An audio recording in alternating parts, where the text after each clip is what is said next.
Béninoises, Béninois, mes chers compatriotes, il y a 60 ans, notre pays annonçait au monde sa souveraine volonté de se construire en nation et de se déterminer en État libre. En ces instants où nous nous apprêtons à célébrer le souvenir de cette mémorable proclamation, il est de mon devoir de réitérer l'hommage de la nation à mes illustres prédécesseurs qui ont entrepris de poser les jalons de l'édification et du développement de notre commune patrie.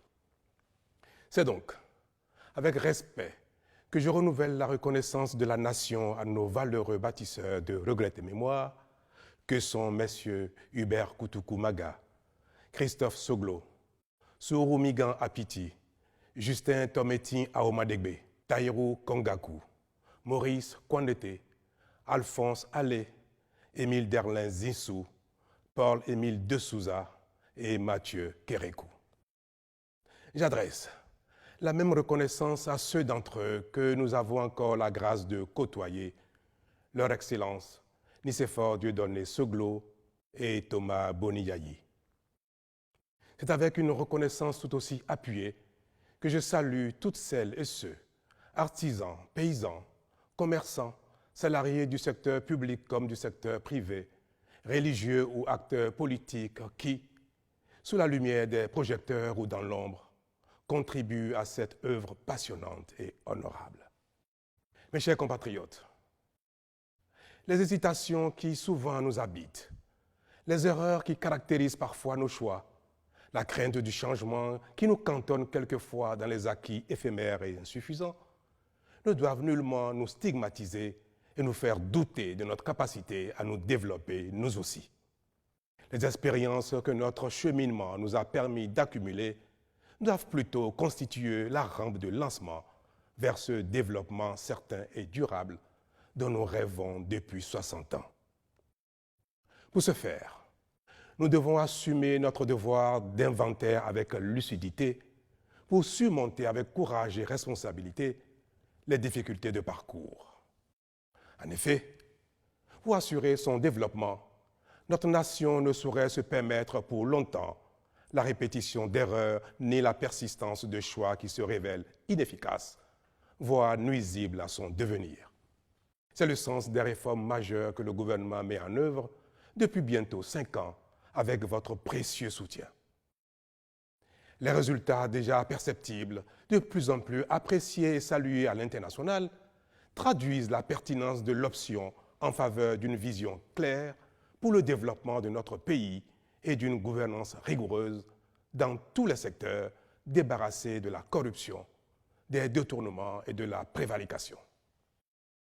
C'est ce qui a permis à notre pays, dans le cadre de l'évaluation par la Banque mondiale des politiques et des institutions nationales en 2020, d'être classé 2e du continent africain en matière de gestion économique. Avant cela, en 2019, le Bénin a été classé 1er des pays francophones d'Afrique en matière de transparence budgétaire par une structure internationale d'enquête, partenaire de la Banque mondiale, du FMI et de l'OCDE.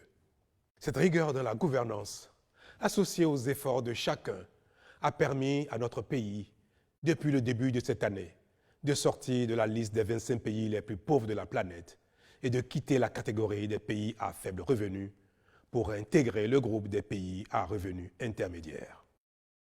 Ces résultats renforcent notre conviction que le sous-développement n'est pas une fatalité dont ne peuvent se soustraire les peuples d'Afrique. Ils nous rassurent davantage que la pauvreté et la misère peuvent être éradiquées quand le travail devient une valeur et constitue la véritable source de revenus, qu'en anticipation, l'organisation, la méthode et la rigueur caractérisent la gouvernance et quand chacun répond de son action devant la loi. Mes chers compatriotes, en ces moments solennels, je me dois encore de remercier et de féliciter chacune et chacun de vous d'avoir consenti des efforts parfois difficiles et accepté quelquefois de renoncer à certains avantages pour permettre la mise en œuvre efficace de cette politique de rigueur nécessaire au développement de notre pays et à son rayonnement. Avec courage, lucidité et détermination, grâce à l'engagement de toutes ces filles et de tous ces fils, notre pays trace désormais les sillons de son parcours vers le développement. Nous devons persévérer dans cette direction afin d'honorer le pari de notre responsabilité collective devant l'histoire. Toutefois, quoique remarquables, ces résultats ne constituent qu'un début de réalisation des conditions minima préalables à l'essor de notre économie. C'est pourquoi nous ne devons point nous en contenter et encore moins arrêter la dynamique si nous voulons les amplifier.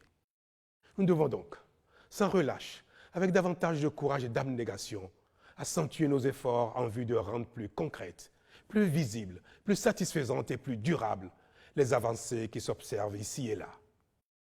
Nous avons toutes les raisons d'y croire, même si chacun ne ressent pas encore dans son quotidien tous les effets réels de ces performances qui pourtant améliorent déjà sensiblement la satisfaction de nos besoins basiques comme l'eau, l'électricité, les soins de santé et l'éducation, les routes, toutes choses préalables au développement collectif et à l'épanouissement individuel. En effet, le propre des communautés humaines, c'est de construire d'abord ce qui est essentiel au bien-être général, mais qui, bien que collectivement acquis, n'est pas toujours mesurable à la dimension individuelle.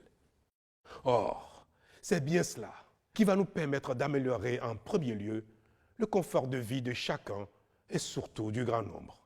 Mes chers compatriotes, la célébration de cette 60e édition de notre fête nationale intervient dans un contexte tout particulier marqué par la pandémie de la COVID-19. C'est la plus grave crise sanitaire de notre temps. Elle se double d'une crise économique tout aussi préoccupante. Tous les pays sont confrontés, le Bénin aussi. Mais très tôt, le gouvernement en a pris conscience et a engagé des actions hardies pour la contenir. Aussi, avons-nous mis en œuvre une politique de riposte courageuse avec des moyens financiers importants pour l'acquisition de matériel et de médicaments en vue de prévenir la propagation de la pandémie et d'assurer la prise en charge efficace des personnes affectées. Mais en définitive, c'est le respect par chacun des mesures prescrites par le gouvernement et les autorités sanitaires qui renforcera davantage notre résilience collective et nous permettra de triompher plus rapidement de la pandémie. À cet égard, je veux saluer en votre nom le dévouement des personnels engagés dans la gestion de la crise, particulièrement les agents de santé, qui, honorant leur serment et leur savoir, méritent l'admiration de chacun de nous.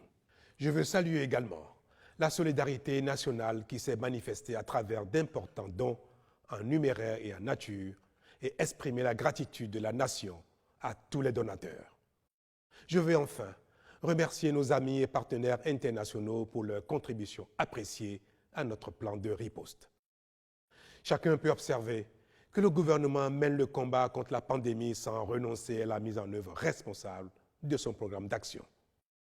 En effet, alors même que nous mettons en place des solutions d'urgence pour répondre aux défis que pose la crise sanitaire, nous avons entrepris la réalisation d'investissements massifs nouveaux pour renforcer notre résilience sanitaire et assurer l'amélioration de la fourniture des services publics essentiels.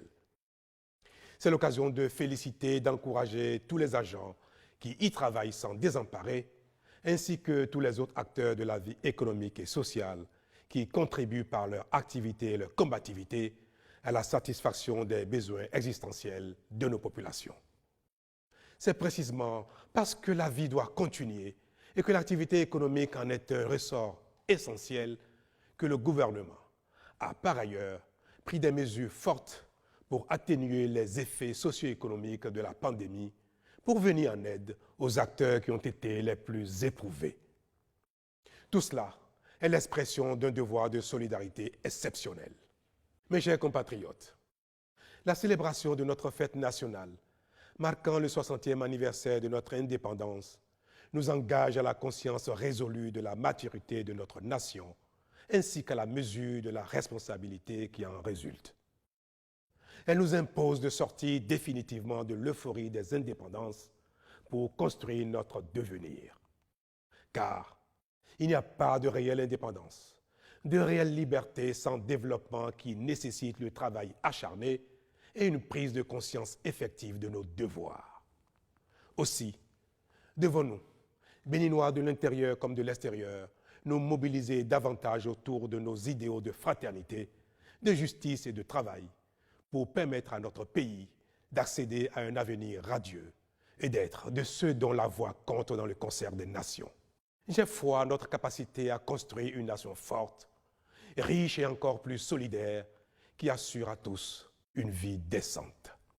Dans cet élan, notre communauté doit demeurer bienveillante à l'égard de ses membres qui se sont mis en marge de ses règles. C'est pourquoi j'accorde à ceux d'entre eux qui en réunissent les conditions légales la grâce nécessaire à leur amendement et à leur insertion sociale. Bonne fête nationale à toutes et à tous.